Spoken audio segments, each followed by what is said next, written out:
Uy, grabe na talaga ito, sobra. At sige, unahin ko na lang po muna itong aking mga bagong nag-subscribe. Doon po sa mga nag-subscribe po ngayong araw na ito, maraming salamat po.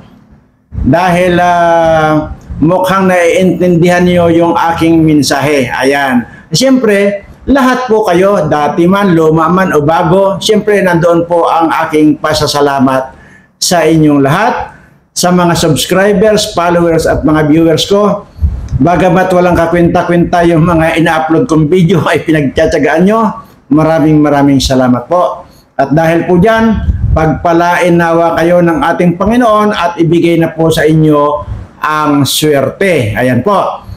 Pero bago po tayo pupunta sa ating topic ay gusto ko lang pong bigyan daan yung pong nag-comment na ating mga viewers. Hindi ko po alam kung subscribers na po natin, ay hindi ko po alam, basta nag-comment po siya na sabi ay, sir, ay ano po kaya ang aking gagawin dahil nga nagpa-laboratory naman po ako, okay naman po lahat ang resulta ng aking laboratory.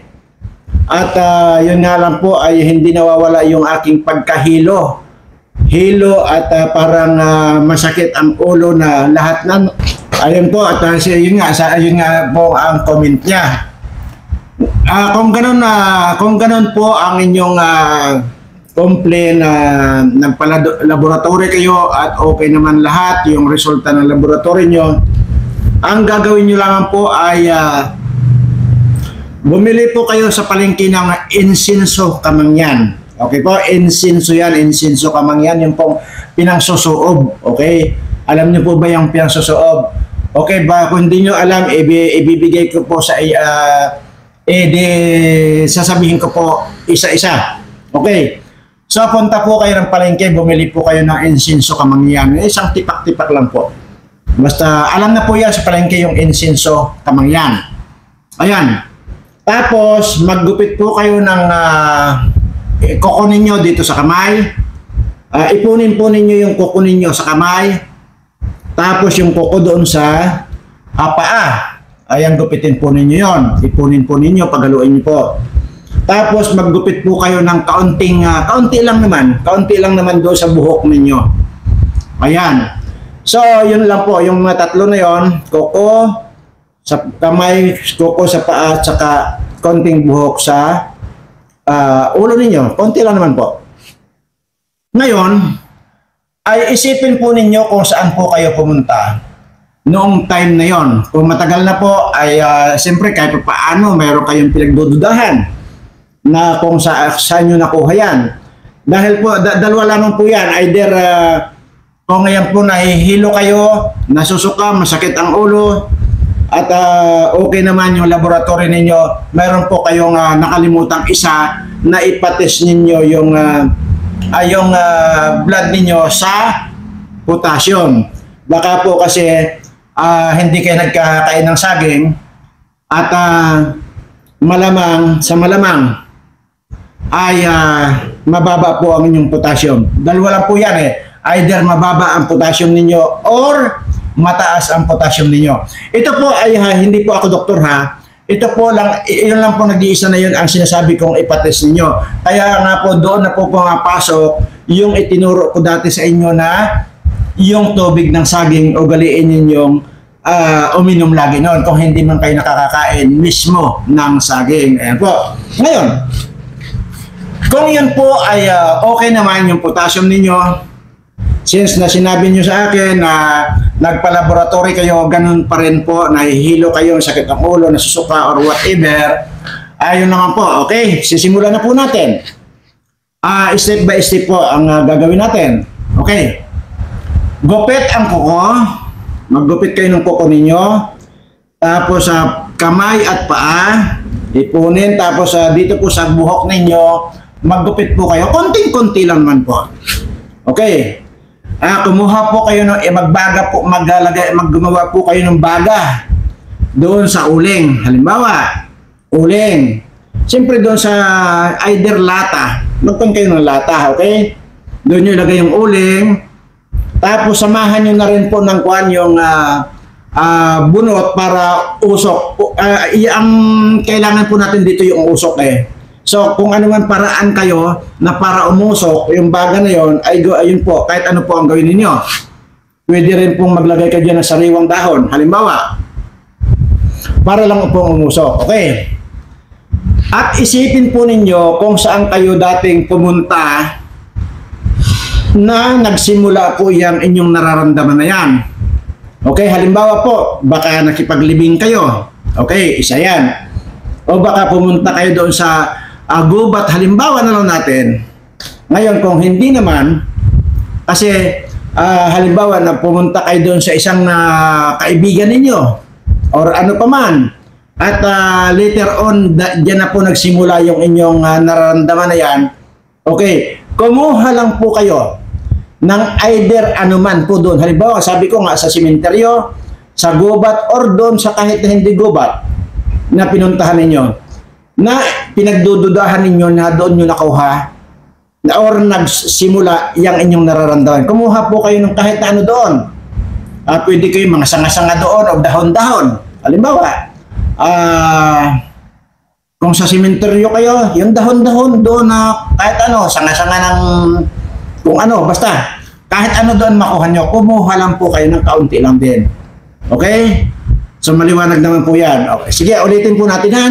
Kasi actually po, hindi talaga ako makon sa pagpapaliwanag. Talagang hindi clear talaga ako magpaliwanag. Ulitin natin sa umpisa. Bumili po kayo sa palengke ng insenso kamangyan. Pag nakabili na po kayo, putulin niyo po yung kuko dito sa inyong kamay at saka paa. Ipunin niyo po. Plus magputol po kayo ng buhok ninyo kaunti lang. Tapos pumunta po kayo doon sa pinagdududahan nyo na kung saan ninyo nakuha o saan nagsimula yung inyong sakit na yan. Kahit ano po doon ng mga sanga-sanga. Okay? Ano man yan, kahit na ano, basta po, kumuha po kayo, pagsama-samahin niyo po yon. Tapos gumawa po kayo ng uling. Pabagahin niyo po yung uling, ilagay niyo po sa isang lata. Pagkatapos po niyan, na ilagay niyo na, ay ilagay niyo na po yung insenso kamangyan. Lahat na po yan. Sama-sama na po yan lahat kung ano yung sinabi ko, pagsama-samahin niyo po. Tapos po, magkulumbot po kayo ng kumot. Nandito po yan.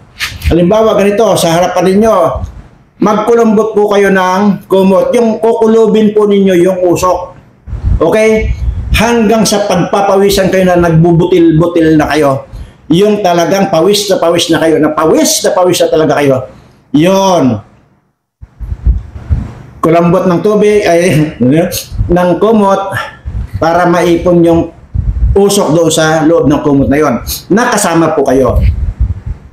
Hanggang sa, sabi ko nga, hanggang sa kaya niyong tiisin, yung talagang pawis na pawis kayo na para kayong nakipagrambulan, yung gano'n, pawis na pawis kayo. Ayan. And then, tanggalin niyo po yung kumot, natural. Alam nga naman, hindi yung tanggalin yon. At wag po habang nagtatanggal po kayo noon, wag po kayong mag-i-electric fan or mag-i-aircon. Siyempre natural, basang-basa kayo, magpapalit kayo ng damit nyo. Yun po, papalitan nyo ng damit nyo. Kaya nga po, ang importante doon, yung inyo pong gagamitin na pangsuob na damit, ayun pong luma na. Okay, dahil pagkatapos nyo pong gamitin yun at pinagpawisan nyo na, ayan po ay sunugin ninyo. Okay, sunugin po ninyo. Yun, kaya po, bago nyo gawin yun, magsuob kayo, ay yung lumang damit ang inyong gagamitin. Yun po, magpalit na kayo, siyempre. Huwag po muna kayong mag-electric fan at yan, humiga lang po kayo ng na walang electric fan na muna. Yun naman po ay yung hanggang sa makondisyon lang yung katawan ninyo. Kung okay na yung pakiramdam ninyo, halimbawa, hindi na kayo naiinit at normal na, pwede na po kayo mag-electric fan. Yun lang po. Ganon lang po kasimple. At nalimutan ko lang po kung anong pangalan nung nag-comment. Sana nanonood ka. Yun po. At ulit-ulitin mo lang na panoorin itong instruction ko sa iyo. At yan po, sana pagkatapos mong gawin yan, ay actually on the spot po ito ha. Hindi po kailangan ito mag-antay kayo ng ilang linggo, ilang araw. On the spot po ito na mararamdaman ninyo na totally nawala na yung inyong sakit na yan. Ganun lang po yun. On the spot po yan. Yun po. Kasi once po na itinuro ko dito sa inyo, at the same time, meron din po akong ginawa dito. Okay? So, ibig sabihin, gagawin nyo ang parte ninyo, gagawin ko yung parte ko bilang ako ang nagturo sa inyo niyan. Ganun lang po kasimple. O, yun po. Maliwanag po yan. At sa lahat din po ng inyong yung mga nakakaranas po ng ganyan, kung mayroon po kayong pagdududa na nakuha ninyo yan at doon sa either pumunta kayo sa gubat or pumunta kayo doon sa ganitong lugar na ngayon lang kayo nakapunta doon or sa sementeryo, sabi ko nga, maaaring doon nyo po nakuha yan. So, yun lang po. Ganun lang po kasimple. At sabi ko nga po rito, pagka mga ganyan na nagko-comment na ganyan, ay yan po ay pa-priority natin. Hanggat kaya kong ituro sa inyo, ay magtuturo po tayo rito. At yan po ay base sa aking eksperyensya mismo sa sarili ko. Dahil nung panahon po, nung unang panahon, ay halos wala naman pong doktor nung unang panahon. Pero sino ba ang naggagamot sa sarili ko nung unang panahon? Ako lang din po. At nagagamot ko pa rin naman yung mga kasamahan ko dati. Kaya nga, ayaw ko nang sabihin dito kung ano pang mga pagyan. Pero ang sinasabi ko lang, tinagurian nilang akong sige, wag na lang, baka sabihin nyo nagbubuhat ako ng sariling bangko. Basta sa akin po ay ginawa ko po yan sa sarili ko. Wala pong nagturo sa akin, basta ginawa ko lang po yan. So anong ibig sabihin yun? Siya pa rin po ang nagturo sa akin. Yun po yung madalas kong itinuturo sa inyo na panampalataya sa ating Panginoon, pagtitiwala sa ating Panginoon. Kasi unang-una, siya po ang gagawa Siya po ang magtuturo sa iyo. Kahit wala kang alam, ituturo niya po yung kung ano yung gagawin mo para sa kaligtasan mo. Ganun lang po yun. Kaya paulit-ulit ko po itinuturo sa inyo yun na sampalataya lang tayo. Lagi niya po naririnig sa akin na kapag isinurrender natin ang ating buong buhay sa Kanya, siya po ang bahalang gagawa ng programa para sa atin. Maging yung swerte na yan. Kasi napaka-importante po yung mabigyan tayo ng swerte. Kasi pagka may swerte ka o binigyan ka ng swerte, ang kasunod na po nun ay pagyaman na. Kasi hindi ka naman yayaman kung hindi ka swerte. Ayan, so maliwanag naman po siguro yan. Hindi ka kagaya nitong mga politiko na ito, hindi po swerte yung kanila, talagang kademonyuhan na yung ginagawa nilang pagnanakaw na yan. Kademonyuhan na po yan. Pero mas masarap ang matulog nang alam mo sa sarili mo na mayroon kang alam na pwede mong gamitin balang araw. So, yung pira na yan, wala yan. Makukuha yan. Maniwala kayo sa akin, darating at darating yung panahon, malapit na po yan. Wala na pong halaga ang pira.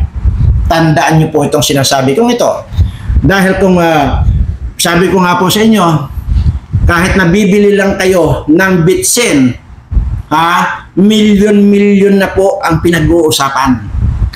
So, bitsin lang yon. How much more kung bumili ka ng 1 kilong bigas?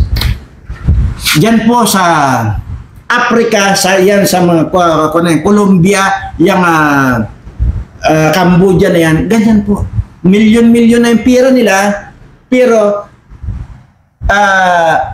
kakaunting item lang yung mabibili nila. At yan po sa nakikita ko ngayon, sa mga takbo ng panahon ngayon, yan po ang nakikita ko na ganyan ang mangyayari. Kaya nga pagkasunwerte ka, ang kasunod yun, pagyaman mo, sa anong pamamaraan? O malay natin, bukas makalawa, ipasumpong sa inyo ng ating Panginoon yung mga kamuting dilaw na kagaya ng ipinasumpong niya sa atin. Seryoso po ako. Ayaw ko pong magdirekta rito kung ano, pero kasi alam ko naman ang pagiging kawatan ng gobyernong ito. Naghahanap pa po ako nung tao or middleman na para mag-ayos nito dahil gusto ko na pong ilabas itong mga ito, dahil gusto ko pong ipakita sa inyong lahat ng mga Pilipino na mayroong isang birana na ako pala ang makakapag-ahon sa inyo ng kahirapan. Ganon lamang po yun. So hanggat hindi natin kabisado ang gobyerno, hindi katiwa-tiwala ang gobyerno ito, maniwala kayo sa akin. At ganito na nangyayari, di ba? Wala na. Hindi ba't itong sinasabi ko nga, lumabas na yung totoong nangyayari ngayon. Mismong si Zubiri, bagamat buisit ako rito kay Zubiri na ito, ayan, lumabas na mismo sa bunganga niya na dahil lang daw sa hindi niya pagsunod sa utos ng nakakataas, hindi man niya pinangalanan, pero yun na rin yun. Si Butod pa rin yun. Unang-una, Senate President siya. Okay? Sino pa ang pwedeng mag-impluensya na mas mataas sa kanya? Ay di Malacanang. Oh. Ang problema dito, sana noon pang ganyan nanindigan ka at ipinagwagwagan mo dyan sa Senado, gumawa ka ng manifestation na ganito ang nangyayari, na dinidiktahan kayong lahat dyan. Ganon dapat ang ginawa ninyo. Kaya tuloy, lalo pa akong nabuisit sa iyo. Oh. Ngayon, saan pa? Wala na. Wala na kayong pipiliin pa sa mga animal na yan dahil lahat pala yan nadidiktahan. Wala na po yung separation ng mga ahensya na yan. Kasi meron lang po tayong tatlong tinatawag na executive,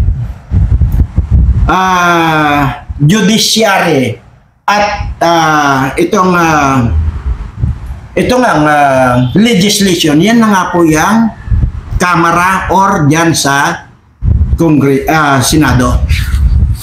Pero lumabas na po sa bunganga mismo ni Zubiri na ito pala talaga ay talagang pagka hindi ka sumunod sa kagustuhan nitong Butod na ito, gurgur ka.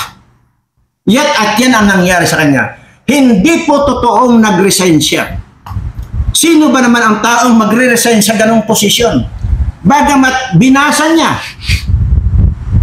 yung kanyang manifestation na nagre-resign siya as Senate President. Hindi po yon ang totoo. Wala pong Senate President na magre-resign sa ganong posisyon. At yun na nga, lumabas na talagang binabraso na siya. Kaya kung inyong mapapansin, noong nagbasa-basa ng Biblia yan, yung yung pangatlong hearing ba yun, yung PDLX niyan, di ba may mga binasa-basa siya doon na sinasabi niya, galit na nga sa akin ang DDS, galit na sa akin ang BBM supporter, galit na rin sa akin ang Malacanang. See? Kaya pala niya nasabi yun. At ngayon, finally, gorgor siya. At hindi po niya kusa na nag-resign. Kasi unang-una, mga kababayan, kapag kakusa na nag-resign yung tao, masaya. Pero kita nyo naman, di ba? Mangiyak-ngiyak at umiyak na nga. Di ba? Tapos ngayon, ito pa ang gusto kong malaman ninyo, mga kababayan. Yung dating mga kakampi dyan ni President Duterte na siya ang nagluklok dyan sa mga posisyon na yan, kagaya ni Robin Padilla, Bato de la Rosa, Bongo, sino pa ito? Si Tolentino. Ngayon, bumaliktad na sila dito sa Batanda. Bumaliktad na, wala nang kakampi dyan sa Senado, si President Duterte. Tingnan nyo sa ngalan ng bandil-bandil na pira. Ganyan ang mangyayari. Ay sinabi ko nga rito Kaya patuloy yung paghahamon ko Kung gusto nila, bayaran ko na lang, magpakamatay na lang sila, bayaran ko na lang. Pero walang gagawa niyan, walang tatanggap niyan. Nonsense na pag-usapan niya. Yun naman po ang gusto kong ipaalam sa inyo. Wala na. Lahat sila. Lahat. Wala na kayong pipiliin dyan.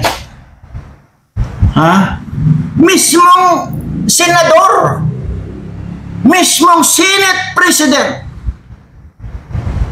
ibinulgar na niya. Hindi lang niya madiretso, pero yun na ang patutunguhan. Hindi naman tayo tanga na mga nanonood or mga nakapanood ng mga nangyayari. Hindi tayo tanga para hindi natin malaman yung eksakto. Hindi man niya pinangalanan na si Butod. Ako ngayon ang nagpapangalan dito, nakagagawan lahat ni Butod yan. Ang sinasabi ko nga, napakalakas ang kamandag ng Butod na ito. Yan po ang totoo. See? Ito pala talaga, wala na. Lalo na dyan sa mga kongreso. Di ba kitang-kita nyo naman? Pag hindi sumunod yung mga animal na yan, tatakutin dyan, wala kang budget, tapos na. So kahit nasusuka ka, nasundin, ang gusto nila, susunod ka kasi bilyonis Bilyonis. Kaya nga tingnan mo ito si Escudero at ito si Bading, itong butanding na Bading. Di ba? Kahit gaano kasangsang ang anghit ni Kumar, kinihimod nitong butanding na Bading. Maging itong si Bukbukin na ito. Hinihimod nila. Si Kumar, kilikili ni Kumar, hinihimod ng mga putang ina sa ngalan ng pira. Saan ang gagaling yung pira na yan? Ni Kumar, yan kay Butod. Yan ang inuutosan niya na mang-bride o manglagay ng maglagay. Itong si anghit na Kumar na ito. Inuulit ko sa iyo. Lumayas ka rito sa Pilipinas. Dahil kapag ka nakita kita at natsimpong kita, dudurugin ko yung ulo mo. Maniwala ka sa akin. Alin sa inyo, kahit sino sa inyo ang masalubong ko, pipilipitin ko yung mga liig ninyo. Baka, kung pwede nga lang paghiwalayan muna yung ulo ninyo na may malay kayo, ihihiwalay ko muna yung ulo sana ninyo. Tapos yung katawan ninyo, gusto kong ipakita na habang nilalapa nitong mga buaya ko rito. Kaso wala pagka pinutulan ko kayo ng liig, diretso patay kayo. Hindi nyo na makikita na nilalapa na yung katawan ninyo itong buaya ko. Kaya uunahin ko na lang, nabaliin yung ulo ninyo, tapos gagawin kong bula na isushoot ko yan doon sa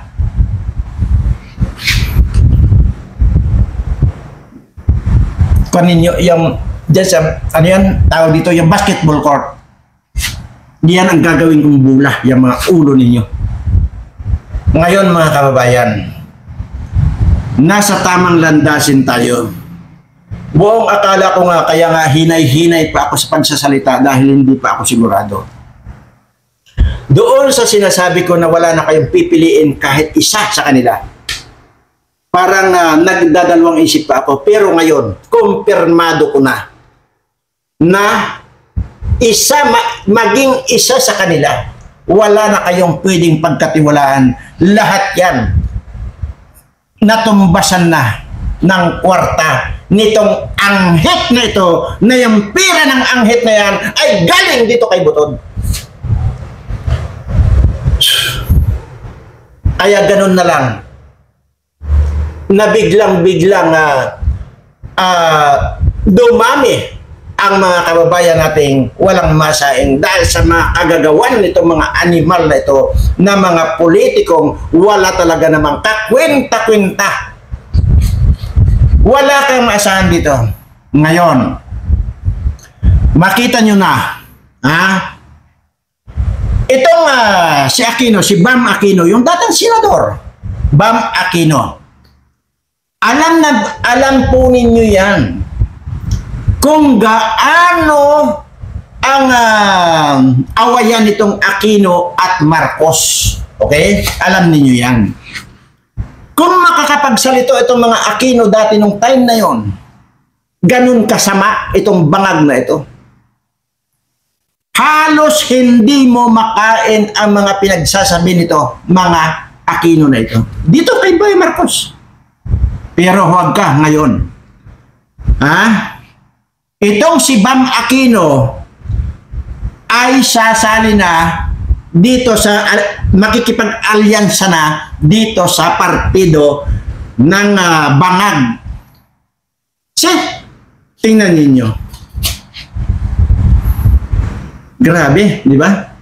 Hindi kinahiya sa sarili nyo. Sa sarili nyo sana ninyo. Dapat mahiya na kayo. O itong si Tim Kiboy, itong si 10,000, na itong si Alan Cayetano. Huwag na ako magsalita. Panoorin nyo na lang yung debate diyan noong 2016 na debate.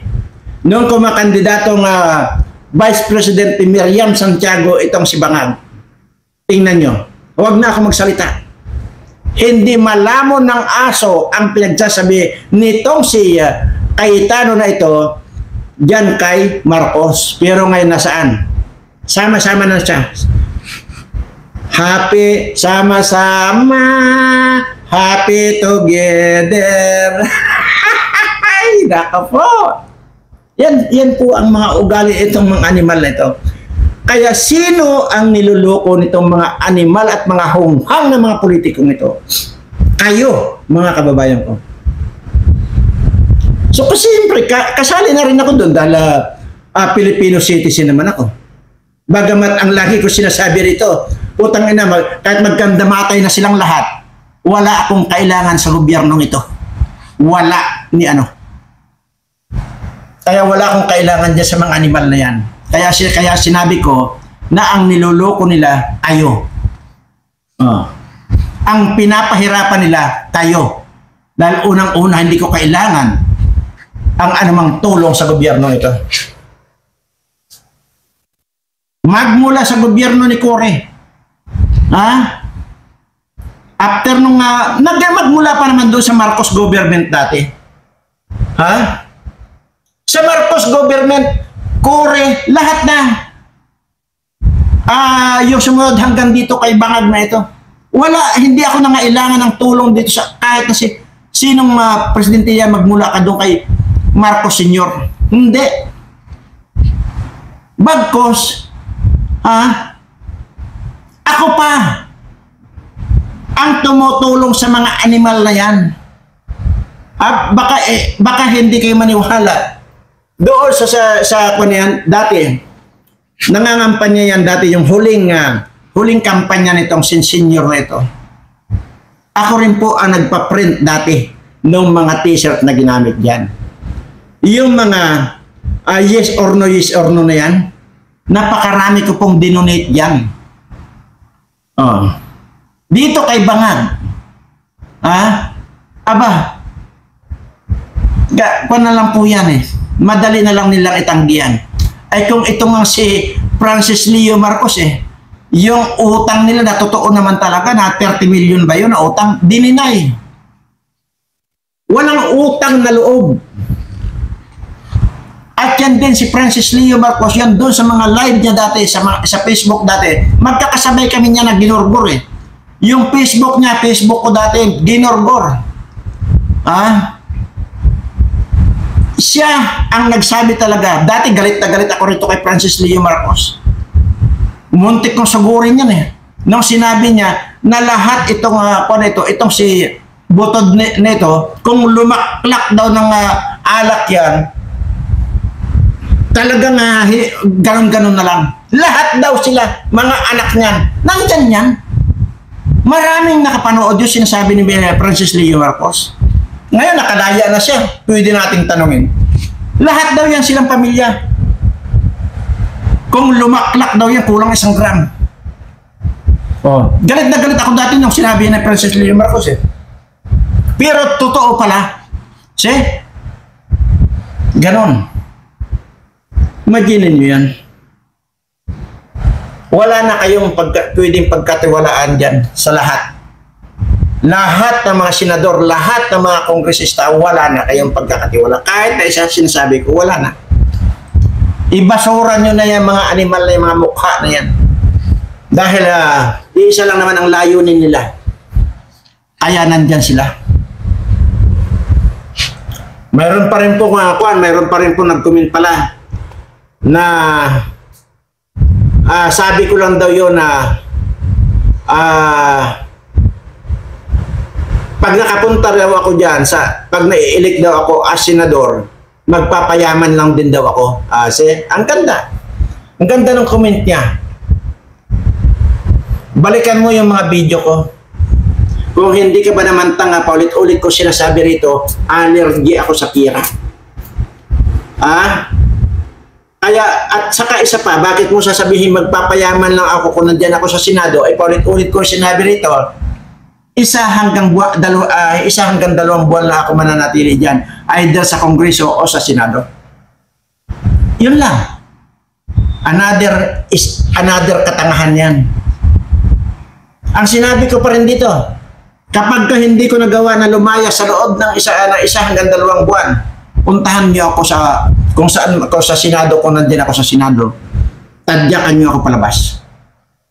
O sabihin niyo sa akin, nasaan na, birana yung sinabi mong 1 hanggang 2 buwan ka lang mananatili dyan. Ganun lang. Ito hindi nakakaintindi ito.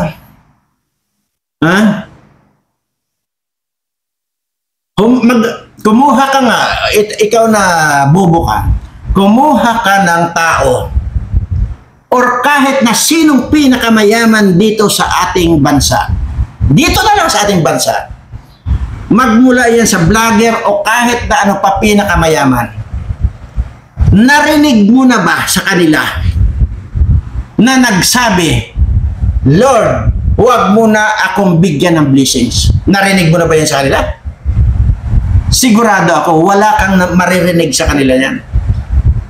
Ako lang ang nagsasabi, pinai-stop ko na ang ating Panginoon na bigyan ako ng bigyan ng blessings. Bagkos ang sinasabi ko, idiretso na dito sa ating mga subscribers at mga followers.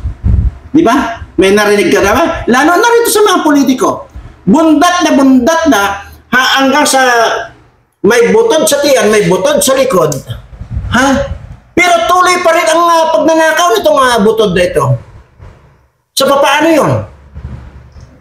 Ang ibig sabihin talaga, walang kabusugan itong mga animal na ito. Yun lang. Kung mayroon kang maiharap sa akin na tao na pinakamayaman na, politiko man o ano, nagsabi na Lord, stop mo na ang pagbibigay ng blessing sa akin kasi hindi ko na kailangan. Sige nga, mayroon ka bang maiharap? Hindi ba ako lang ang nagsasabi niyan? Bakit ko sinasabi? Kasi alam ko, sobra-sobra na sa akin yung blessings na binigay niya. Ang gusto ko naman, dito na i-divert sa mga subscribers ko. Kasi hindi naman ako ganun kaswapang. Sobra-sobra na ang gagawin ko rito. 19 ng December, 19 years na lang ako mabubuhay. Ay, 13 years na, 14 years na lang ako mabubuhay. Ano ba yun? Nalilito na tuloy ako. 23 years na lang ako mabubuhay. Pero alam, tansyado ko na, sobra-sobra pa rin. Yun nandito sa ipinahiram sa akin ng ating Panginoon. Tapos sasabihin mo na magpapayaman lang ako? Ulol, ngayon pa lang sinasabi ko na. Halimbawa, abutin man ako ng 1 hanggang 2 buwan yan. Yung magiging sweldo ko, ibibigay ko sa inyo. Kaya nga, yung mga hamon-hamon ko dito na postahan, sa akin ba yun? Hindi. Gumagawa ako ng paghahamon ng postahan na yan para sa inyo. Oh. Kaya huwag mong sabihin sa akin na magpapayaman lang ako. Nasa sa inyo naman yun di ba? Pero ikaw lang naman mag-isa yung nagsalita ng ganyan. Samantalang ito ngayon, mga ko, ito lalo na itong mga bagong nag-subscribe sa akin, napakarami. Araw-araw yan. Kasi nga, inililista ko yan araw-araw. Napakarami nating naidadagdag. So, ibig sabihin, nakukuha nila yung mensahe ko. Ano ba yung mensahe ko? Simple lang po yung mensahe ko. At uulitin ko, kung kayo ay bago pa lang dito at hindi nyo narinig yung mission ko. Ang purpose ko lang po dyan, napasukin yan para mayroon akong access dyan sa mga opisinang yan. Natural, kung senador ako, pwede ako magpalipat-lipat dyan sa kongreso. Kunwari, mag-courtesy call lang ako dyan sa mga congressman nakapunta na ako sa opisina nila. Nabigyan ko na sila ng sobre. Yun po ang purpose natin. Kaya, 1 hanggang 2 buwan lang kasi sigurado ako ma-i-impasse ko mabigyan lahat yan. Ganun lamang po. Ngayon doon naman po sa mga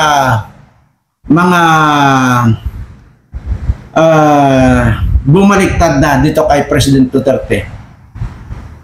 Alam niyo yan kung sino ang nandyan kay President Duterte. Sobrang naawa ako rito sa matanda. Bunggo na halos sa pinalamon din ni kanyan President Duterte. Si Bato na talagang unang-una inaanak niya sa kasal. Pero wala, bumaliktad na.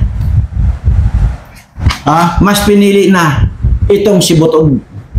Mas pinili na nila yung ito, ano ba ito? Yan na yung pinili nila. Kisa ang panindigan. Sa totoo lang, yan ang malaking yung pagkakamali.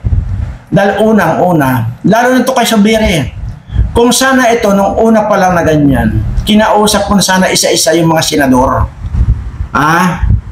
Na ganito yung pinaliwanag mo sana na ako ay ino-influensyahan ni Butod. Tapos ngayon, sabay-sabay kayong magmanifesto dyan sa Senado na i-withdraw ninyo ang support ninyo dito sa bangag na administration ito. Hindi ba't napakaganda sana na yun ang ginawa nyo? Kahit na mamamatay na lang kayo o ugod-ugod na lang kayo, hindi kayo makakalimutan ng tao. Pero ngayon, kahit na ilang libong taon na kayong mamatay, hindi pa rin yan makakalimutan ng mga tao. Tatatak pa rin sa kanilang mga alaala at mga utak ng mga nakakaalam sa inyo na kayo, yung mga nagpahirap at pinagnakawan ang kabanang bayan na ang naging resulta kagutuman ng ating mga kababayan. So ngayon, sige lang, mag-enjoy lang kayo na mag-enjoy yan. Dahil kapag tinotoo nitong mga subscribers ko at na mga nakakapanood sa akin, na ilagay nila ako dyan. Kasi may nagko-comment sa Senado nilang daw para sa ganon ay mga OFW ay makakaboto rin sa akin. Ano man po, dati titingnan po natin kung gaano po karami yung magiging subscribers natin sa 2025. Kung hindi naman natin kayang 2025, mayroon pa namang 2028. So, yun. Kaya lang, baka hindi na po natin mapakinabangan yung 2028 kasi nga baka malilipol na kayong lahat. Ang tinutukoy ko yung mga hindi ko subscriber. Kasi ang sinasabi ko rito, pagka-subscriber ko, siguradong maliligtas dahil meron naman po akong itinuro dyan na pangontra ng virus. Kasi baka hindi na po tayo abutin eh. Dahil malamang-lamang dilubyo ang ibubuho sa atin itong China. Sa mga darating pong araw, i-discuss ko po yan. At anyway, na-discuss ko na yan dati, pero yung ngayong humihigpit na at nandun na yung possibility, yun na po ang pag-uusapan natin sa susunod na episode. Maraming salamat po at mahal na mahal ko po kayong lahat. Lalo na po itong mga bago nag-subscribe, mga dating subscribers ko. Ano man pong dilubyo ang darating sa atin, wala tayong dapat alalahanin dahil nandyan po nakaturo yan. Kung nandyan na po mismo yung dilubyo, kaya nga po huwag niyo pong kakaligtaan na panoorin itong walang kakwenta-kwenta kong video ito dahil darating po ang araw, magiging malaki ang pakinabang ninyo dito sa mga ituturo ko tungkol dito sa darating na dilubyo ito. Maraming salamat po at mahal na mahal ko po kayong lahat.